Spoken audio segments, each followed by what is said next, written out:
My mother-in-law kicked me out of her house because she disapproved of my decision to give birth at my parents' home. She forcibly removed me while I was still in my pajamas, not even allowing me to put on shoes. With only my phone in hand, I quickly called my mom, who was close by. I waited for her at a local diner. When my mom and sister learned about the incident, they were furious, and they immediately took action, setting into motion a chain of events that would soon spell trouble for my mother-in-law and my husband. My name is Clara, and I'm 29 years old. I married Mark, who is 31, a year ago. Mark's father owns a large company, and Mark is being groomed to take over as the next CEO. He's currently gaining experience by working at one of their smaller branches. We met at work, but I didn't realize the scale of his family's business empire until just before our wedding. Mark had never mentioned that he was in line to be the next CEO, which took me completely by surprise. He was so confident and well-liked, and once he explained everything, it all seemed to fall into place. Suddenly, I found myself in a whirlwind as the wife of a future CEO. After we got married, Mark relocated to the main company's office, while I continued with my job. His father seemed supportive of my career, telling me, "I've heard you're a young leader at your workplace. Keep up the good work." But my mother-in-law, Linda, didn't share the same sentiment. Why would a wife neglect her home to work? She often questioned. She was strongly opposed to me having a job. At first, I thought living separately from Mark's parents would keep any conflicts at bay. I believed that distance would preserve peace between us. But I was wrong. They soon expressed a desire for us to live together. That's when the trouble really began. Mark's father, always busy with work, mentioned how helpful it would be to have someone around the house to take care of things. Mark liked the idea of us living with his parents too. "I'm worried about Mom. I've always lived here. Moving out just wouldn't work for me," he explained. I found myself in a position where I felt I couldn't say no. When they discussed the arrangement at dinner one evening, Linda added, "Since everyone agrees it's a good idea, Clara, do you have any objections?" Feeling cornered, I reluctantly agreed to move in with them.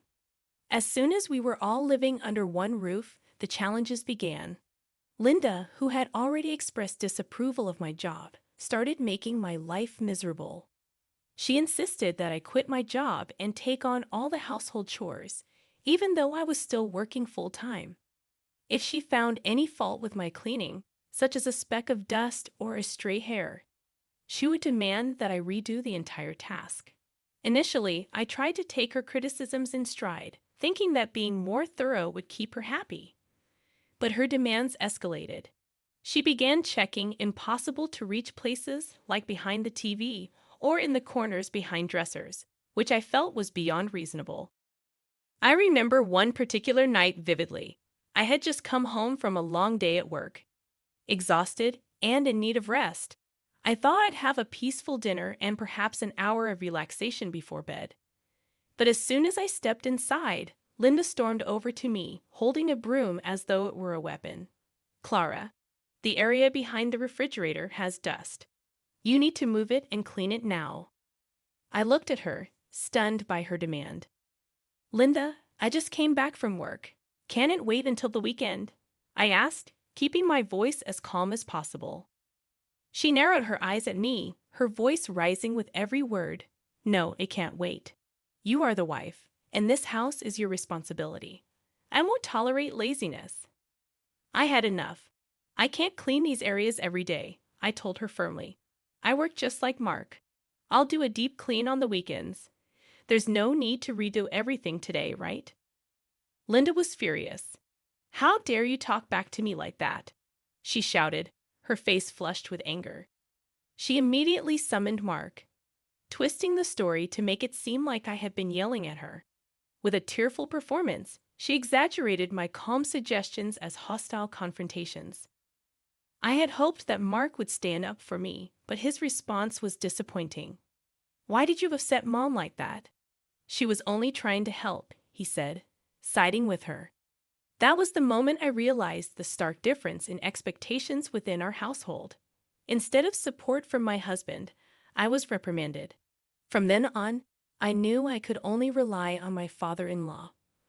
But his constant absence due to work left me to fend for myself in an increasingly hostile environment. Linda's complaints never ceased, and I learned that standing up to her only made things worse. She would inevitably complain to Mark, who offered no defense on my behalf. To keep the peace, I began adopting a quieter demeanor, even though it was slowly suffocating me. This became my new way of surviving in that house.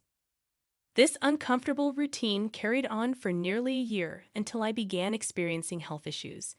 Concerned, I went to see a doctor. The diagnosis turned my world upside down. I was pregnant. Despite my anxiety about how the family would react, I shared the news with Mark first. You know how I've been feeling sick lately? Well, I went to the doctor, and I'm pregnant. I revealed to him. That's great. So I'm going to be a dad, huh? Do we know the gender yet? Mark asked excitedly. Not yet. Does it matter to you? I responded, already sensing that something deeper was at play. Of course it matters. It has to be a boy, Mark declared with confidence.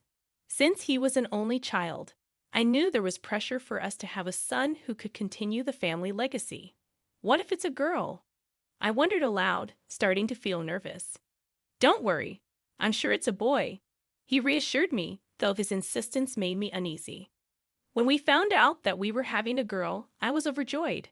But Mark's reaction was much less enthusiastic. A girl. Are you sure? Get it checked again, he said, his voice laced with disappointment. His reaction left me anxious about how Linda would take the news, but we couldn't keep the pregnancy a secret from them forever. One evening, Mark finally told his parents about the baby. My father-in-law was thrilled. That's wonderful, Clara. We're finally going to have our first grandchild, he exclaimed with genuine happiness. However, Linda's reaction was different. A girl? Not a boy? It has to be a boy for Mark's sake, she muttered under her breath. Her disappointment was palpable. After that, things only worsened. Linda continued to pressure me about my duties around the house, even going so far as to question whether I planned to quit my job once the baby was born. Just because you're pregnant doesn't mean you can slack off on your responsibilities. Pregnancy isn't an illness, you know, she said coldly. Hearing such words from another woman, particularly one who had experienced pregnancy herself, was shocking. It made me seriously question whether staying in this house was the right choice for my baby's well-being. My parents lived about a 4-hour train ride away. After my father passed, my mom and older sister had been living together in our family home. I began to think that going there to give birth might be the safest and most supportive option. With my heart heavy, I called my mom. Mom, it's me, Clara, I said. What's going on, sweetheart? It's rare for you to call, she replied. I'm pregnant. And I was thinking, could I come home to give birth? You're pregnant? Why didn't you tell us sooner? Congratulations, honey. Of course, you can come home to give birth. But have you talked this over with your in-laws yet? My mom asked, always concerned about doing things properly. Not yet, I admitted. Well, make sure you discuss it with them. If they agree, I don't see any problem with you coming home, my mom advised. Feeling encouraged, I decided to bring it up with Mark that evening. I'm thinking of going home to my parents' house for the birth, I said, trying to gauge his reaction. Oh, going home for the birth? That's fine, I guess, he responded nonchalantly. My mom's here, so everything should be okay. His quick agreement surprised me, but I still anticipated resistance from Linda. I also turned to my father-in-law for support. I think it would be best for everyone if I went home for the delivery. What do you think? I asked him, trying to sound diplomatic. He seemed surprised at first, but then smiled. If that's what you want, Clara, then it's probably the best decision. I won't oppose it, he said, reassuring me. Relieved to have his support, I prepared to go home without any major issues. But on the morning I was set to leave, I woke up to find my packed luggage missing. My heart sank. Mark and his father had already left for work, leaving me alone to confront Linda. Do you know where my luggage is? I asked, hesitating. Oh, about luggage? I got rid of it. Linda snapped. I don't need a daughter-in-law who causes so much trouble. Don't ever come back, she shouted, pushing me out of the front door before I had a chance to react. I hadn't even put on my shoes. Dressed in just my pajamas and with only my smartphone in hand, I heard the front door lock behind me with a definitive click. Barefoot, and with nowhere else to go, I called my mom. She was furious and promised to come right away. While waiting for her, I walked to a nearby diner where I spent an hour trying to process what had just happened. My mom arrived soon after, and she didn't hesitate. She drove me straight back to our family home, where my sister was already waiting. I told them everything, the harsh treatment by Linda and Mark's lack of support. My mom and sister quietly exchanged words, murmurs that left me wondering what they were planning. The next morning, back at my family home, I went to fetch the newspaper. As I opened the door, I was stunned to find Linda and Mark kneeling outside. Clara, I'm so sorry. It was all my fault. Please don't sever ties with my husband's company, Linda pleaded. Clara, I'm sorry too, Mark added. Please, can we continue doing business with my dad's company? Confused, I had no idea what they were talking about. My mom stepped forward and sternly asked, What does resuming business mean? To avoid further disturbance, my mom invited them inside. Once seated, Mark began pleading his case. Would you consider resuming business with my dad's company? Please, he begged my mom and sister. I turned to my mom, puzzled. What does it mean that they're doing business with my father-in-law's company? Yes, we work with one of their subsidiaries, my mom explained. It's one of the major companies within their group, second only to the main office. Mark chimed in. Their top client is your mom's company. This was news to me, and I chuckled. That's news to me too. But my mom's expression quickly turned serious. I can't continue doing business with a family that would treat my daughter so poorly. I'm stopping all business dealings, she declared firmly. Linda, desperate, begged. Please, I beg you. I'll do anything. Could you reconsider? My sister, with a smirk, added, You said you'd do anything, right? So you'll agree to Clara's divorce, and naturally, you'll pay alimony and child support. Her words echoed in my mind. Just the day before, Mark had told me I deserved everything that was happening, showing no remorse. Silently, I agreed with my sister and mom. Any affection I once had for Mark had long since evaporated. Thanks to my sister's well-timed comment, the conversation shifted decisively in our favor. Linda, though reluctant, finally asked, Even if it means agreeing to a divorce, will you resume business?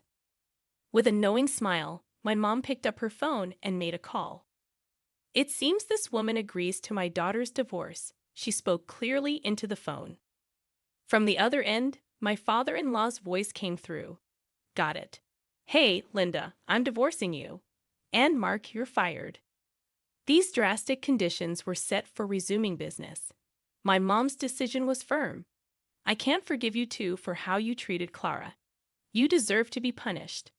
The unexpected turn of events left Linda without a husband and Mark without a job. My father-in-law's powerful sway ensured that neither could find support within their social or professional circles. Mark struggled to find a new job in his previous field and ultimately had to switch to customer service. However, complaints soon led to his termination there as well. Now, Linda and Mark live together in a small one-bedroom apartment, barely scraping by on daily wage jobs. Their once lavish lifestyle, funded by my father-in-law's wealth, is gone, and their relationship is strained.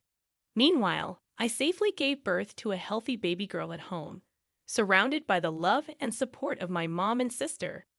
As life has settled down, I plan to join my mom's company, looking forward to a new chapter in my professional life.